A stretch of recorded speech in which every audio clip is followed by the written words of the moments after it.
Hello everyone, I am Mariah Titans and welcome to the Weekend Game Show, where I promote artists while educating viewers in a fun way, hopefully, on different aspects of game design to answer the question, why do video games take so long to make? Now, I stream on the weekends, but I try to do other things throughout the week, like make YouTube videos, which this is what it's for, or which is what this video is for. So today, it would be September, October, November, December, January, February. 5 months since I did my last Let's Read Some Shit or Read Aloud stream. Now, since it's been a while since I did any of those, let me re-explain how it works. So what I will be doing is reading a portion, let me say that again, a portion of a book, document, article relevant to game design. And the reason I will only be reading a portion is because of copyrights and DMCA. If I ever decide to stream this again, I would be using the reading aloud tag provided by Twitch, provided it's still there. So the way it works is I will read the summary on the back of the book, if applicable. I will read the foreword and the preface, if applicable. And if there is no introduction, I will read the first chapter. I will also, after this, be doing a post on Tumblr, and I will also be putting it into the Mariah Titans Coffee, which the link you can see there. Giving you links to the books, what books I read, if they're books, and all that good stuff, citing sources, things like that. Do be advised, the post will have affiliate links because I am an affiliate of Bookshop.org. But before I get into all of that loveliness, since I didn't stream on Monday, I will do Monday, January 1st, 2022, artist shout out.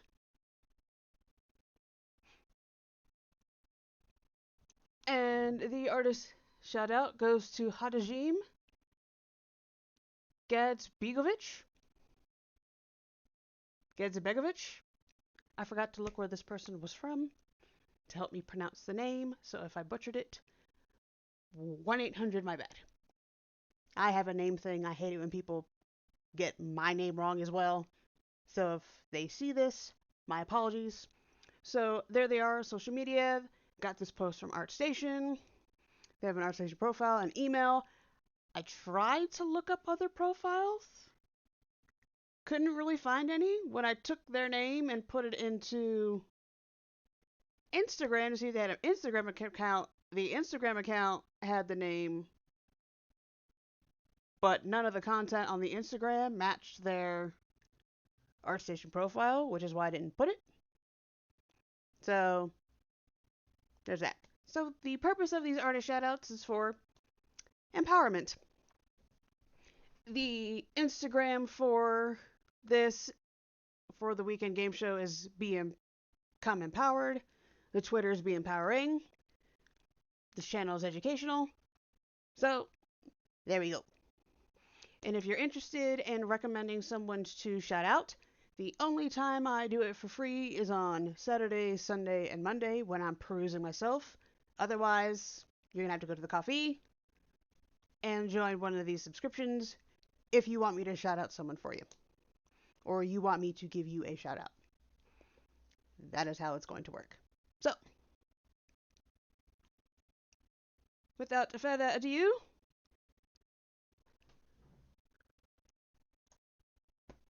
read aloud. Now, if I was doing this on Twitch, there would be the command read aloud to see the books I was going to be reading.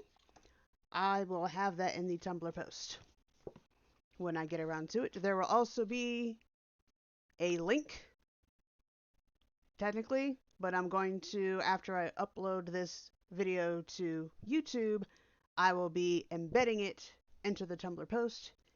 That is the plan. We'll see how it goes. Technology is the limit. So, reading the summary on the back of the book. Actually, it'd probably be a good idea if I told you what the damn book was called now, wouldn't it? So, today, actually, you know what? I'm going to rewind a little bit before I actually do the reading of this. So, since it's been a while since I made one of these videos, I will let you know what the first two, because I've only done this 2 other times, the first 2 books read on stream pertain to drawing basics and animating. The next 2 are regarding how video games help make the world better and on world building, which I regret not reading first. However, these 2 books today are on the topic of world building, and we'll discuss fantasy architecture and virtual cities. So the first portions of a book I'm going to read are How to Draw and Paint Fantasy Architecture by Rob Alexander. If I get too tired, because I find reading aloud very taxing, I won't read the next book, but I will have a link to it for which one I was planning to read on virtual cities. So, first book, again, How to Draw and Paint Fantasy Architecture by Rob Alexander. I will now start reading the back of the book, the summary. In this how-to guide, you'll find the essential art principles and techniques for drawing and painting fantastic buildings and environments, alternate realities, and ancient citadels. And you'll learn the skills that make it all look convincing. Step by step, learn how to use real-world architectural references to create extraordinarily fantastic buildings. A texturing gallery filled with reference material will show you how to capture the differences in surface textures using a range of media, both traditional and digital. You'll also learn to add details such as weathering, carvings, and smoke and fire damage. Once you've developed a comprehensive approach to architectural details and have mastered the necessary rendering techniques, you'll have everything you need to paint or render your fantasy creations effectively. Rob Alexander is the author of Drawing and Painting Fantasy Landscapes and Cityscapes, also published by Barron's. He is an illustrator and conceptual artist working in publishing, magazine, computer gaming, and collectible card game markets. Ooh. He paints fine art, fantasy, science fiction, children's illustrations, and contemporary landscapes, and has received numerous awards, including the prestigious Chesley Award from the Association of Science Fiction and Fantasy Artistes. Shit. Alright. BES Contents. Aha! So it does have a foreword. It has a foreword and about this book. An introduction to architecture. So that is what I am going to read. Actually, you know what? There are a lot of pictures. So I might read into Middle Eastern architecture. We shall. Well, of course there are a lot of pictures. It says references. Duh, Mariah. Alright. So I will read. So forward is on page 6. About this book, page 6. Introduction. Alright, I'll see how I feel. Because with this new schedule for training, that's why I didn't explain that, did I? I'm tired. My apologies. So the other reason why I'm doing this read aloud stream today is because I might not be streaming tomorrow. I sound energetic now, but I feel the deterioration of having to get up at 5:45 every morning after getting up at 8:45 to 9:20 in the morning. I'm feeling it. I haven't been feeling good all week. I feel good now, so I'm taking advantage of it. But Saturday I might not stream, which is why I'm doing this video. We'll see.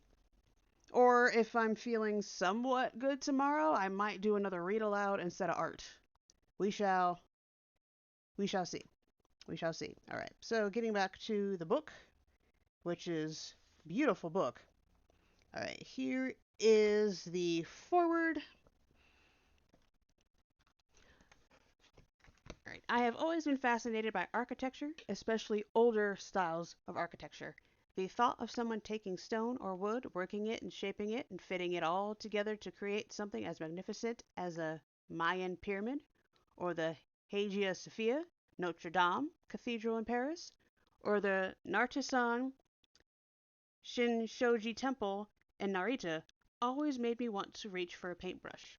I think it's the light, the way that great architecture becomes part of the environment, integrated with it or dominating it, capturing, holding, or reflecting the light, so that what was complex, man made, and possibly sterile or cold becomes instead majestic and awe inspiring. That sense of wonder has become something fascinating for me, something to capture and explore in everything I paint, and ultimately has led to the book you now hold. Study, enjoy, and let yourself fall in love with architecture the way I have. Thank you to the wonderful artists who contributed to the book. Names appear alongside work. All uncredited art is by Rob Alexander. About this book. This book is about painting architecture for the fantasy and science fiction artist. You probably know that already, and it's likely that was a factor in your picking up the book in the first place. While it won't provide you everything you need to get through your first year university architecture course, it will give you a very solid understanding of how some of fantasy's arts, most influential architectural styles, came about, why they look the way they do, or why they work the way, why they look and work the way they do, what influences they had on other architects and artists alike, and provide the understanding you need to make use of real world architecture in your own creations. The book is written from a visual artist's perspective, rather than compare minor nuances that distinguish German Gothic from French or English Gothic. This book looks at architectural styles in a broader sense to give you a firm knowledge of their most common forms, elements, and characteristics, and an understanding of their styles, the cultures that created them, and the ways in which they tend to be used in fantasy and science fiction art. It will not provide you with a handful of shortcuts to picture making, nor will it teach you one specific technique for painting. What it will do is teach you about architecture, about how and why the buildings look as they do, why they were built the way they were, and show you how to understand them in a visual, artistic sense so that you can create your own images from a position of knowledge, confidence, and understanding. The book is organized into 4 chapters. Chapter 1, Introduction to Architecture. This chapter examines the basics of Middle Eastern, Romanesque, Gothic, Mesoamerican, Viking, Asian, and modern or futuristic architecture. Chapter 2, Picture Making Techniques. How-to techniques slanted toward artists painting architecture, perspective, lighting, color theory, composition, mood, and concept are all examined and explained as they relate to painting man-made structures. Chapter 3, Details and Textures. How to draw and paint specific details, textures, and materials in clear, easy-to-follow steps. Particular attention is given to understanding the way the various forms look, how they age and weather, and what materials were most commonly used, as well as how they worked and how to accurately and convincingly draw and paint them, making use of the art techniques discussed in Chapter 2. Chapter 4, Creating Your Own Worlds. Look over the shoulders of some of today's best artists. Their working methods are clearly explained with step-by-step examples that show you their thought process, their creative process, and how they approach their paintings. It's a rare chance to see behind the eyes of these artists as they bring together all their considerable knowledge of history, architecture, and painting techniques to craft something wonderful. To craft something truly wonderful. My bad. All right. Portions I'm loving this. I'm just loving the way this book is written. I might go pretty far into chapter 1. All right, chapter 1, Introduction to Architecture. This is intended as a basic introduction to architecture as seen through the lens of the fantasy artist. Details, history, methods, features, and construction are all discussed from the point of view of the artist who wants to understand the architecture from a visual perspective in order to create his or her own fantasy worlds and buildings in a more convincing, realistic, and believable way.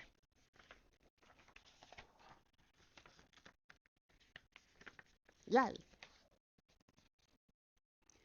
Middle Eastern architecture refers primarily to the styles and designs of Muslim or Arabic architecture and is distinct in being the architecture of a religion rather than a region or empire. Defensive living. This is a typical. Oh.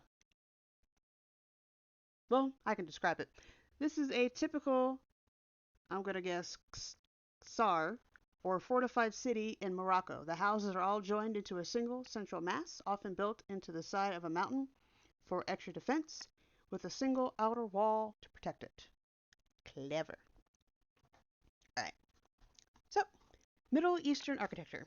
The Byzantine, New Rome styles and ideas of architecture, which heavily influenced European architecture, eventually leading to the Romanesque style, also had a profound influence on Arabic or Middle Eastern architecture. Combining Byzantine influences with those from Persia and Egypt, the architects of the Middle East developed a style markedly their own, with domed roofs, tall, thin minarets, and large open doorways decorated in bright colors and repeating patterns. The primary building layout is one of an open courtyard surrounded by four walls and covered arcades to provide shelter from the sun, with a flat or domed roof. This basic layout holds for houses, inns, mausoleums, and most importantly, mosques.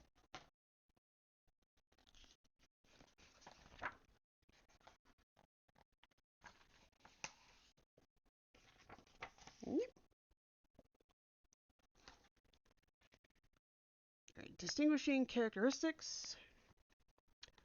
Domed roof, a central dome, often with many smaller off-center or partial domes covering the mosques and other important structures. Minarets, tall, thin structures that may be freestanding or attached to the mosque. Mathematically based abstract decoration, the use of geometric decorative repeating patterns or calligraphy to adorn the structures as representational art was forbidden. Ooh. Central waters. A fountain or pool will be in the center of each courtyard. At a mosque, it will be for ablutions. In a house, it will help cool the home in the summer and provide a private indoor garden. Cresting. External walls of mosques were frequently capped with decorative crests similar to and possibly the inspiration for crenellations. Alright. Middle Eastern details. Byzantine architecture was a dominant force in the Middle East from the time the Roman Empire moved its capital there in 330 AD, renaming the city Byzantium Constantinople, until its fall to the Turks in 1453, while Arabic or Muslim architecture was the dominant style in many nearby countries, starting around the year 600. Therefore, there was considerable exposure, communication, and influence between the two styles. The architectural styles of the Byzantine Empire also influenced architecture in many Slavic countries, including Russia, Bulgaria, and the Ukraine, and stretched east past the Black Sea and into Asia Minor. So, from an artist's perspective, any discussion of Arabic or Middle Eastern architecture must be related in some way to Byzantine architecture and sensibilities, as well as those of Persia, Turkey, and Egypt. The region covered by Middle Eastern or Arabic style architecture is vast, and while there were definite stylistic differences between the regions, the fantasy artist is mainly concerned with the similarities between the forms and the techniques. Chiefly, there are the crenellated walls, domed roofs, and tall, thin towers called minarets, all built around the central open courtyard. The most distinctive structure of Middle Eastern architecture is the mosque, and perhaps the most distinctive feature of the mosque is the multi-domed roof. The Ottoman Turks introduced the central dome mosque after they captured Constantinople in the 15th century, most likely inspired by the Hagia Sophia, a monument to architecture and the largest cathedral in the world for nearly 1,000 years. It was in Hagia Sophia that architects perfected the system of placing a round dome over a square-shaped room by the use of pendentives. The multiple domes and partial domes were most often round, shallow, and slightly pointed at the top. The bulbous onion-like shape or the full rounded domes were not common in most parts of the Middle East. Minarets, the tall, thin towers from which worshippers are called to prayer, are another extremely distinctive and Arabic feature. They can be round, tapering, faceted, or square in shape, but all will have a base, a shaft, and a gallery, with stairs winding up the exterior in a counterclockwise direction, providing access to the upper gallery and much needed structural support for the tower itself. Designed to be a very visible point of focus and deliberately different from the steeples or bell towers of the Christian religions, the variations in the shape nonetheless serve the fantasy artist well. The majority of those domes and minarets, as well as entryways, walls, and ceilings, were decorated extensively, but since the depiction of realistic representational forms was forbidden, repeating geometric colors and patterns were often used, as well as calligraphy. Some were brightly colored, some plain, or created by alternating bands of light and dark bricks, or interlocking stones and viziers. Again, this is a feature that the fantasy artist can make good use of, both for its aesthetic value as well as to lend a delightful Middle Eastern feel to an image. This love of the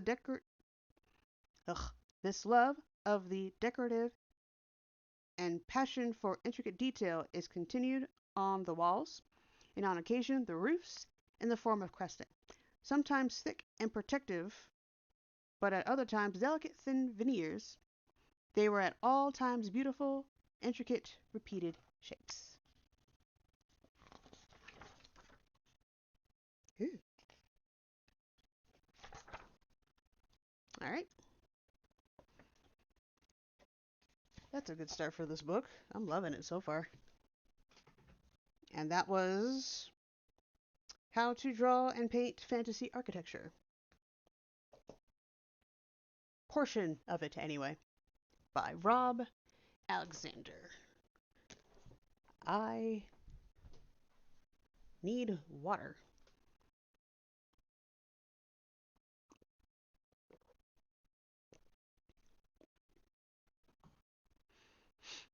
The amount of talking I do in a stream or a video is probably the most talking I do in a week. Alrighty then, so moving on to the next book, Virtual Cities, an Atlas and Exploration of Video Game Cities, by Konstantinos Dimopoulos. So again, we're going to be reading the summary on the back. Let me see. It doesn't have a foreword, but it does have an introduction. We shall see how my voice feels. The introduction is really short. We shall see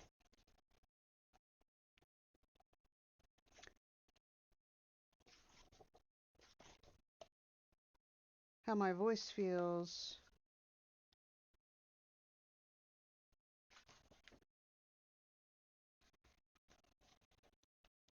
after after the introduction.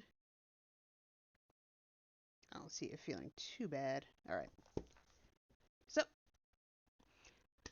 again, before I get reading, I am only reading portions of the books for copyright and DMCA purposes, but the reason why I am doing this in general is to introduce you to additional resources for the creation of games.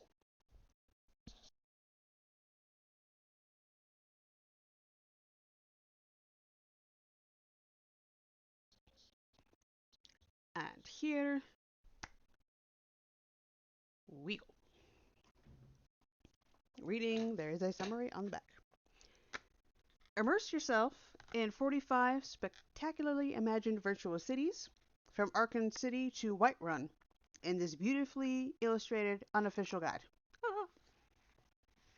Spanning decades of digital history, this is the ultimate travel guide and atlas of the gamer imagination.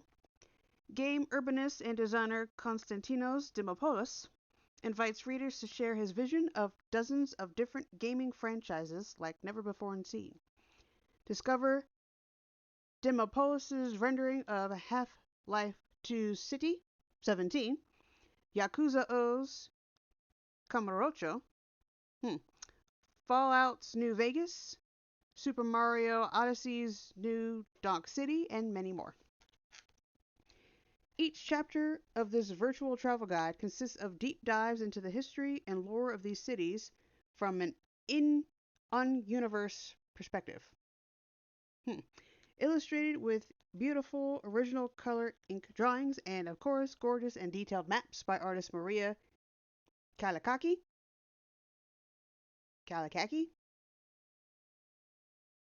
Explore the reimagined worlds of nostalgic gems as well as modern hits. Series featured include The Legend of Zelda, Mass Effect, and Final Fantasy. Sidebars based on Demopolis' research tell behind-the-scenes anecdotes and reveal the real-world stories that inspired these iconic virtual settings. With a combination of stylish original maps, illustrations, and insightful commentary and analysis, this is a must-have for video game devotees, world-building fans, and game design experts. Konstantinos Dimopoulos studied urban planning and city geography for 10 years and holds a PhD. He has worked on the cities, settlements, and maps of several games, including Lake, The Sinking City, and more. He lives in Athens, Greece. Maria Kalikaki is a visual artist based in Athens, Greece. She specializes in landscape oil paintings, engravings, and ink illustrations, and she has educated children in the visual arts for over 10 years. Printed in Malaysia. Cool.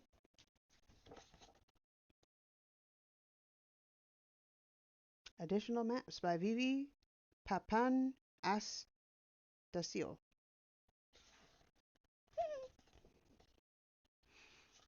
Actually, I'm tempted to just skip the beginning. Like, read the introduction, sure. Where's the... Alright, so there's The Legend of Zelda. They actually have it ordered by name of the city. So we have Whiterun here, Dishonored, Bloodborne. Damn. Ooh, Silent Hill. So which city... I'm going to do it this way. Which city do I want to read about? Besides Whiterun.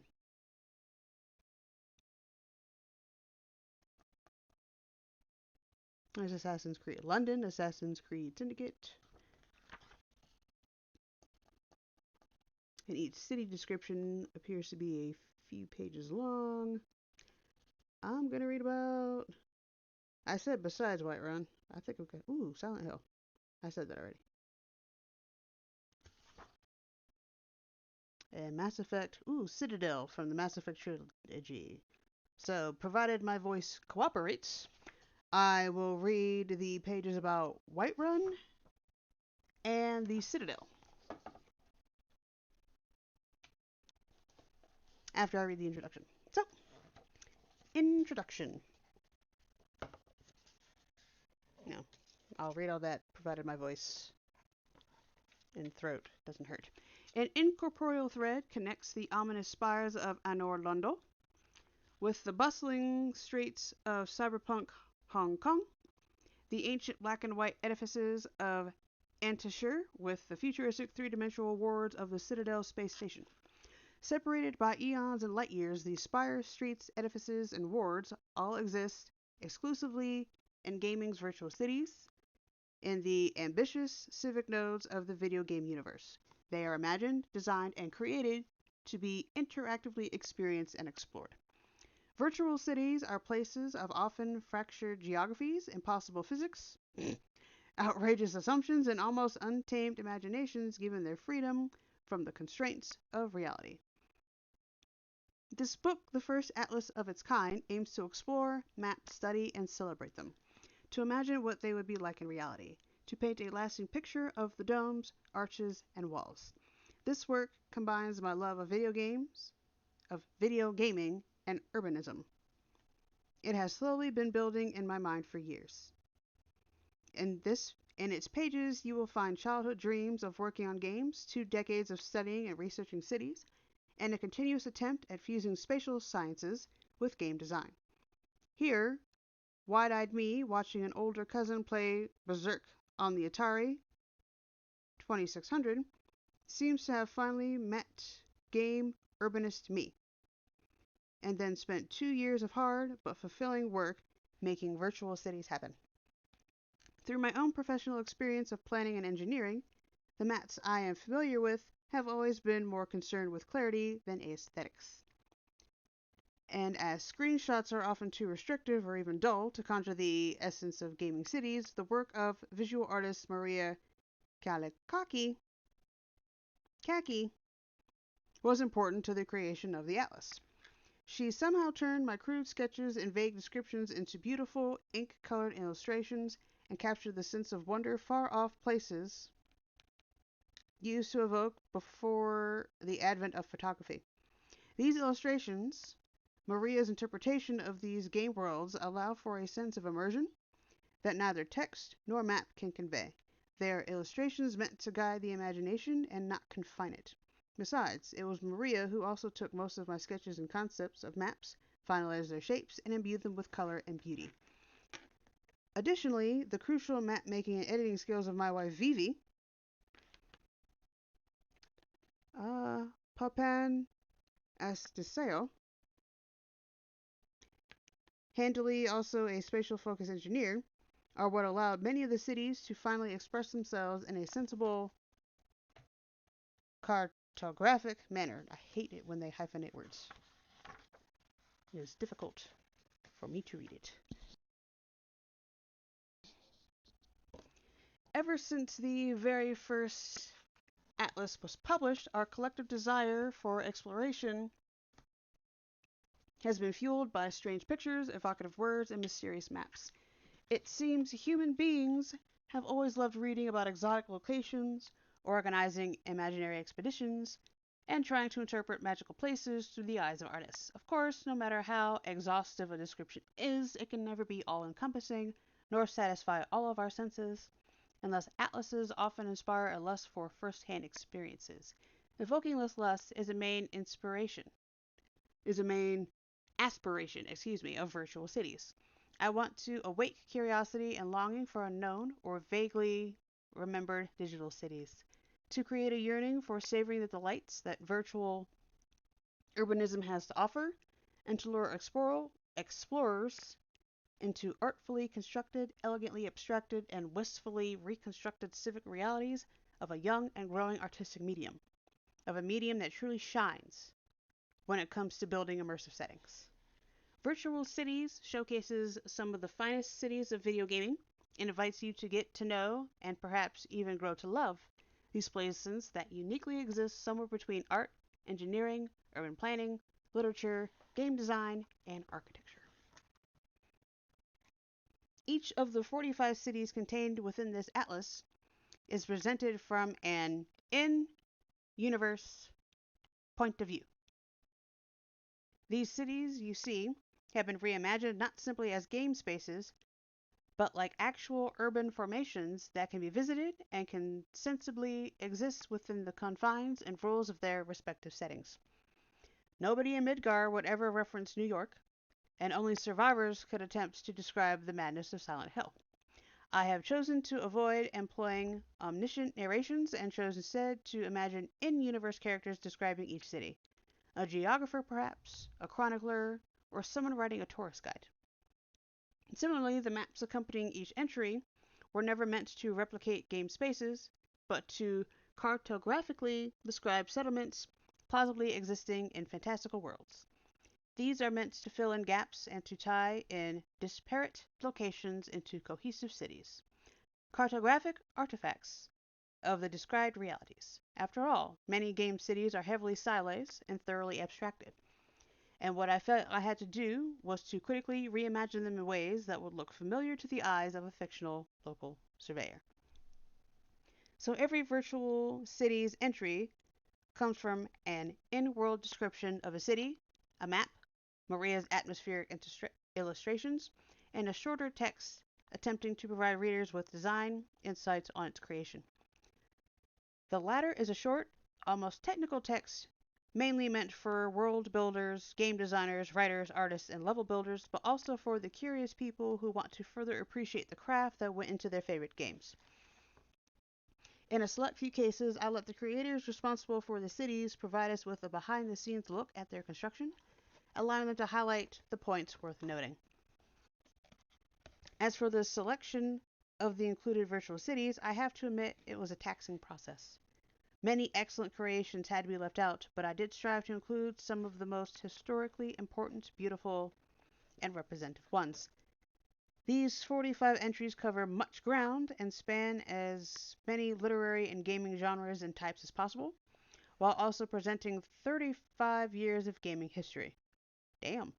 From 1983's Ant-Attack and the black and white isometric city of Antishir on the ZX spectrum, to 2018 cities like Nakataka or New Bertagni? Heh. Bretagne.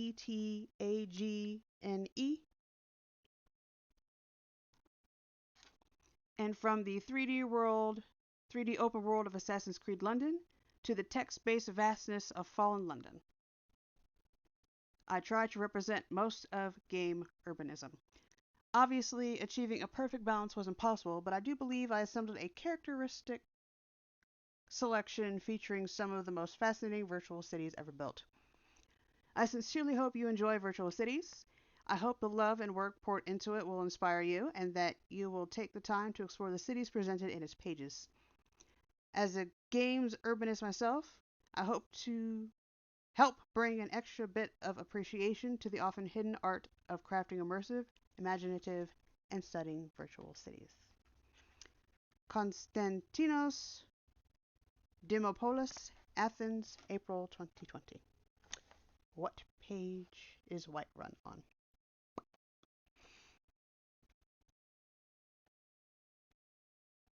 49.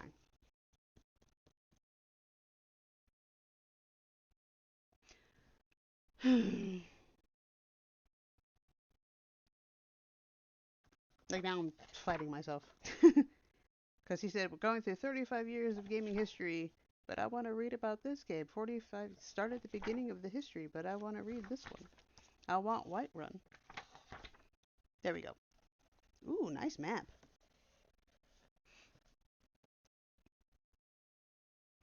Alright, Whiterun. The Elder Scrolls V Skyrim. General information, city, Whiterun. Game, The Elder Scrolls V Skyrim. Developer, Bethesda Game Studios. Publisher, Bethesda Software's release date 2011. Genre, RPG. Platforms, Nintendo Switch. Oh, that's right, they did. PlayStation 3, PlayStation 4, Windows, Xbox 360, Xbox One. Alright. Whiterun, Aro Sedova in the language of dragons, is the capital city of Whiterun Hold, the greatest of all 9 Skyrim holds. Sitting proudly at the center of the northernmost imperial province, this is the ancient seat of the Nords, where the proud race still live their simple, harsh lives rooted in tradition. The deeply religious men and women of Whiterun take up arms when duty dictates, and live communally in what Mikhail, the bard, described as the jewel of the north, surrounded by windy, freezing tundra plains, snow-capped mountain ranges, deep valleys, and dark forests. The climate and heavy snowfall profoundly influenced the quintessentially Nord architecture of Whiterun. Steep, lavishly decorated, hand-carved, and often tiled roofs keep the snow away, while constantly burning hearths at the center of each building keep people warm. Most houses most houses are made of wood, a few wealthier ones of stone, and each building is distinctive in its layout, size, and decoration.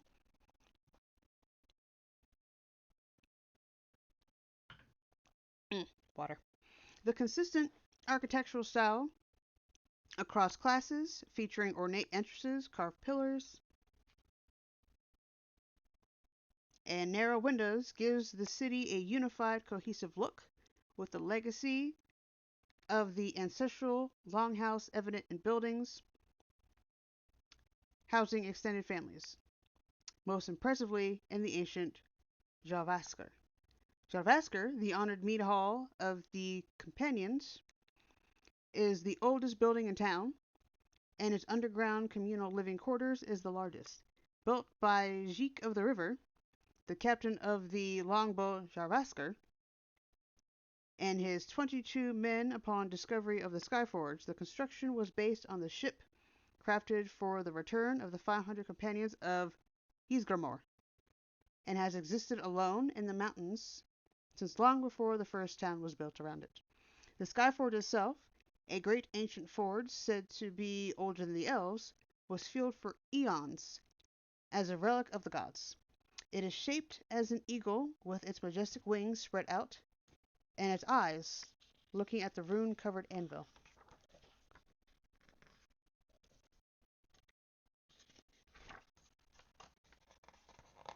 Oh, it's only 3 pages long. Oh, 4.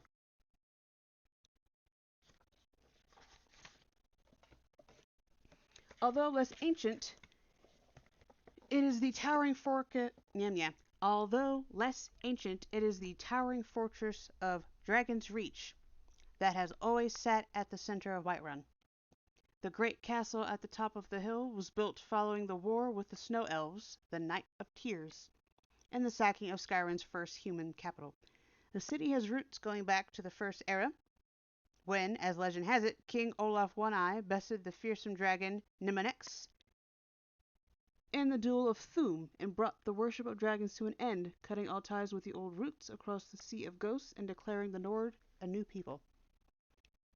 Dragon's Reach was rebuilt to hold Numinex captive, and the beast's gigantic skull still adorns its great hall. Nothing is eternal, however, and Whiterun, once considered equal to the Imperial City, has, in recent times, suffered and diminished. The raging civil war, excessively harsh winters, raids, dynastic feuds, and attacks of frost trolls have all taken their toll. Just as Whiterun retained the feel of a Nord village during its peak, it still holds onto the spectacle of organization of a true capital, impressively occupying the 3 plateaus of its proud hill, and protected by its still formidable walls. The city is unique in its versatility. Dragon's Reach takes up the highest plateau, the Cloud District, below which continues the almost exclusively residential Wind District, followed by the lively and commercial Plains District at the bottom. Outside the keep, people stay in detached houses, walk on paved roads, and live among fine statues, standing stones, and braziers that are always lit, flowing from the top and forming waterfalls, canals, and serene pools. Water adds much to Whiterun's character, whereas the city's hinterland adds more to its economy. Outside the walls, Whiterun stables, the largest in all of Skyrim, as well as farms and hunting grounds, provide for the city's residents. The Plains District contains all major shops and several residences. Its gate is Whiterun's sole point of entry, and the road crossing through it leads to the marketplace around the well, and then through the rest of the city, all the way to the castle.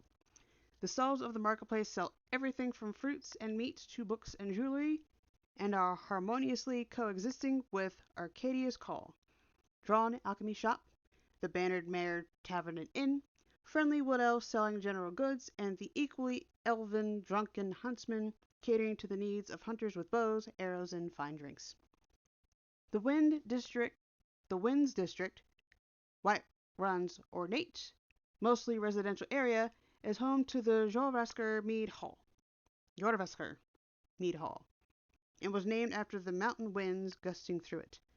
Living there is not a designation of class, as the home of poor elderly Sir Olava the Feeble is right next to the wealthy and ancient household of famed clan Battleborn, and actually closer to the center of the city's spiritual life, the majestic, slowly dying, holy Gilder Green tree. The sacred tree of Kinnereth, the oldest living thing in Skyrim, overlooks the spacious temple of Kinnereth and is surrounded by running water. The house of the prophet of Talos, a secret temple for a forbidden god, is nearby, as is the funerary hall of the dead. Whiterun's mausoleum provides a home to a priest and a shrine to the god Arche, and rests above catacombs buried deep in the mountain, hosting generations untold of Nord dead, as well as the occasional undead. Thankfully, those buried in the graveyard outside the hall do rest peacefully.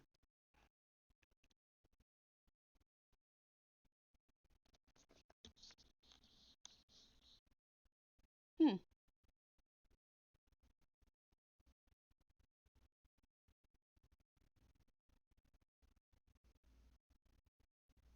I think I was speaking too quickly for the captions. Alright, moving on.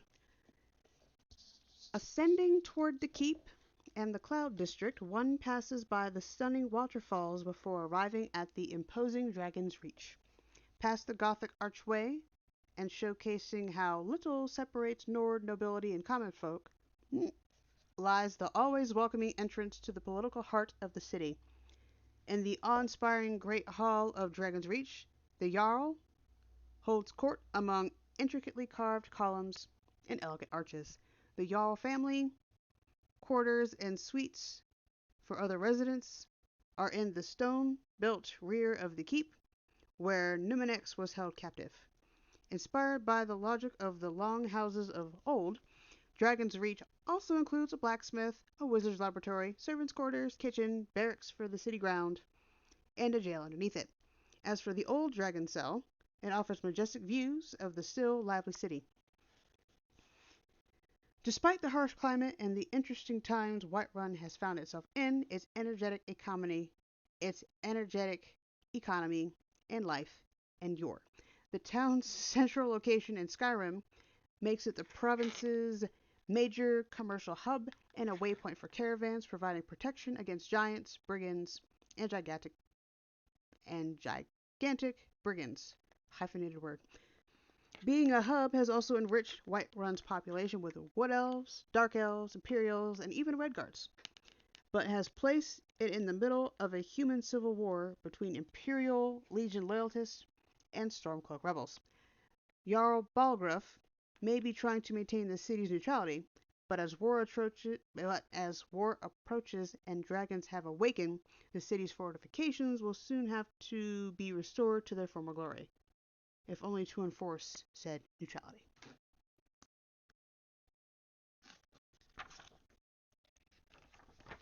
Alright.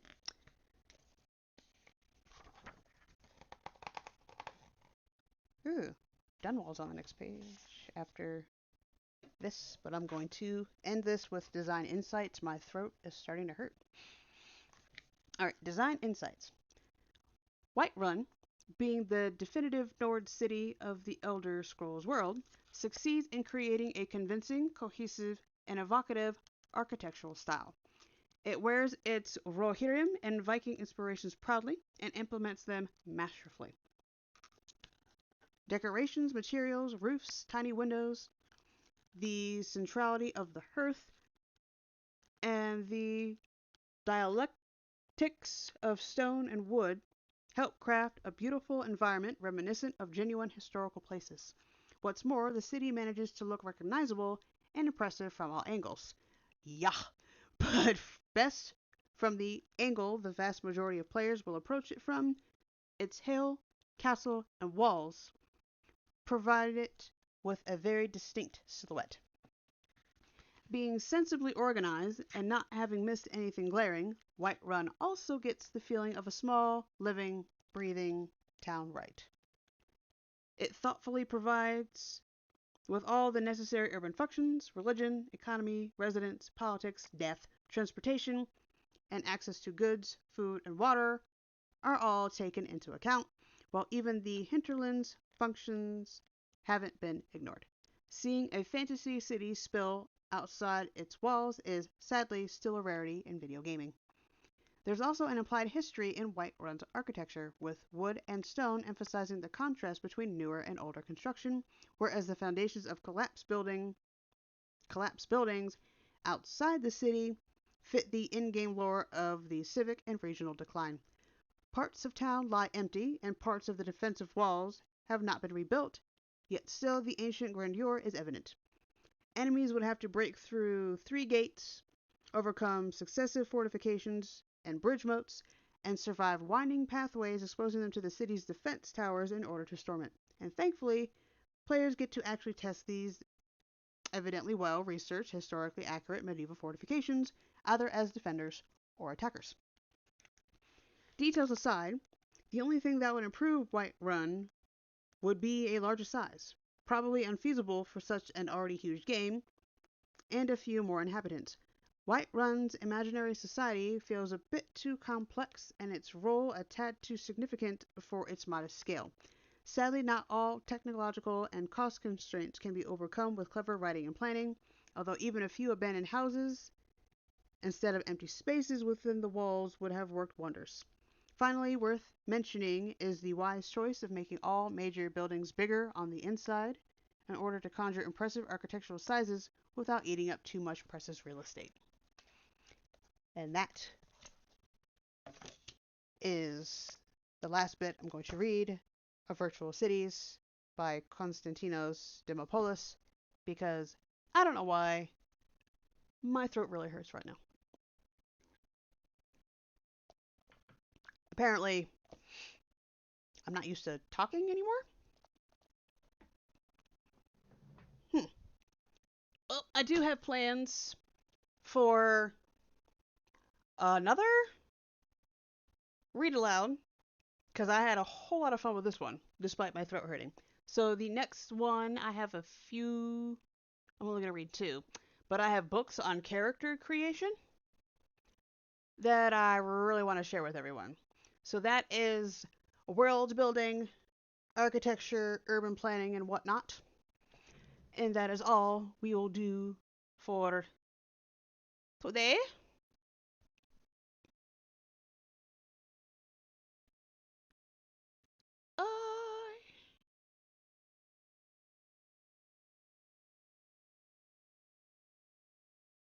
Thank you. Right, to the closing scene.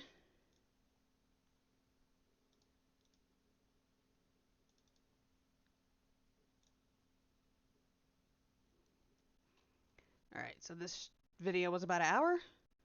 That's not bad. Alright, so to everyone who watches this video, thank you. Here are all the links. If you... I don't believe I have Twitch locked. You might still be able to do the commands unless I recently set it to just me. But if you ever decide to join me on Twitch, we have Command Discord to get you the link. I am Mariah Titans on Twitch. The YouTube channel is called The Weekend Game Show. The Instagram and Twitter for the show, Become Empowered, Be Empowering. I'm also an artist myself. I keep promoting myself in the hopes I make myself do art. And then we have, all the other commands. Tipuary, social support, quote. If you were here at the start, I actually had a little thing going that was cycling through some of my social media accounts as well. Now, I don't have the link up on the screen because I normally use this for Twitch. So the link to get to the bookshop is my affiliate bookshop, the weekend game show, https://bookshop.org/shop/become empowered. That is the bookshop. I will be putting all this information in the Tumblr post that I put this video in. It will also be in the video's description on YouTube. It will also be in the Ko-fi/Mariah Titans. And I'm pretty sure you all notice I have two. The reason why I have two is to keep things separate. It's for organizational purposes. So the Mariah Titans one is to support me, support the stream, support what I do.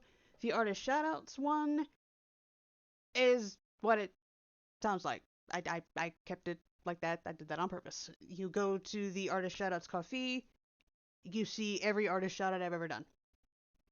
And you also, if you want to recommend people to shout out, there is a subscription, there is a membership for that as well. Please go check it out if you're interested in helping me continue to do what I do.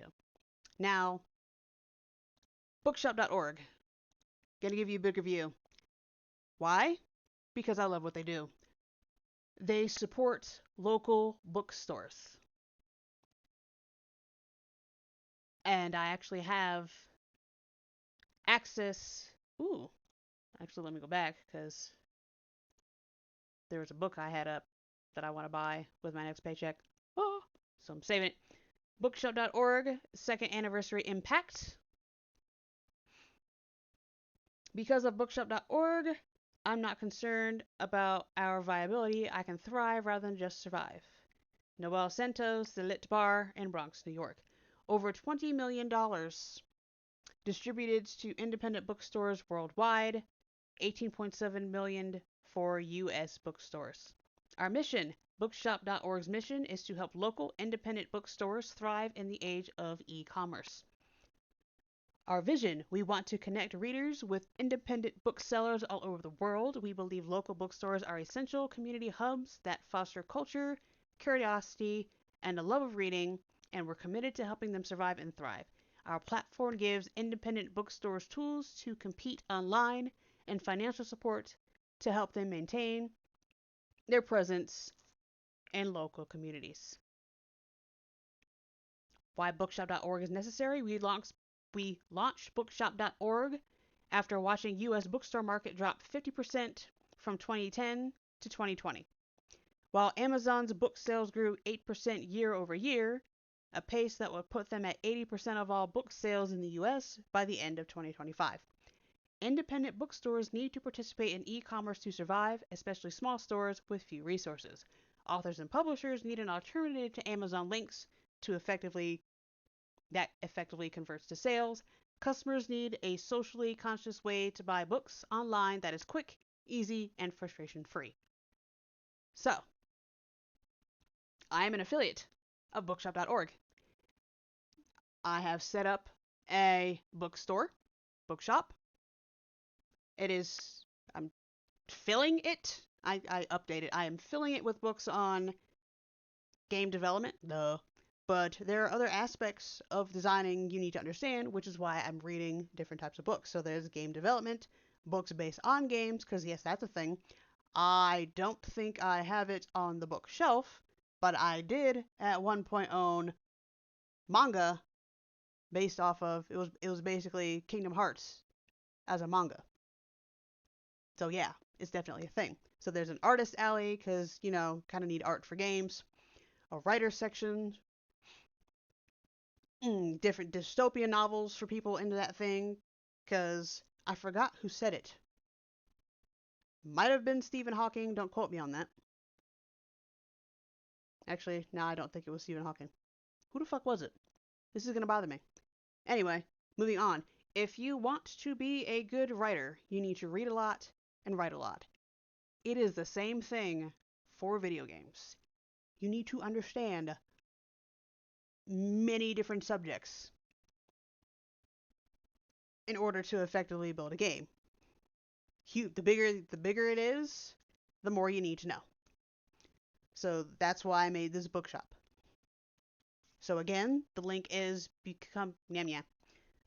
It ends in become empowered. So it is bookshop.org/shop/become empowered. I get a 10% commission if you go through me. And you help local small business bookstores. As of right now, they have raised 19 million. Actually, I just kind of read that. So it was over $21 million distributed to. I don't think the site updated because I'm looking at the 2-year report, which I will put a link to in the Tumblr post. So, this brings us to the end. A game is a problem-solving activity approached with a playful attitude. Jesse Shell. I am a gamer not because I don't have a life, but because I choose to have many, which is the same thing you can say of someone who reads. Thank you for being here. There are all the things below if you ever decide to join me on Twitch. Thank you all for watching. May every decision you make in the future be in the spirit of fairness, and may the rest of your day not go to shit.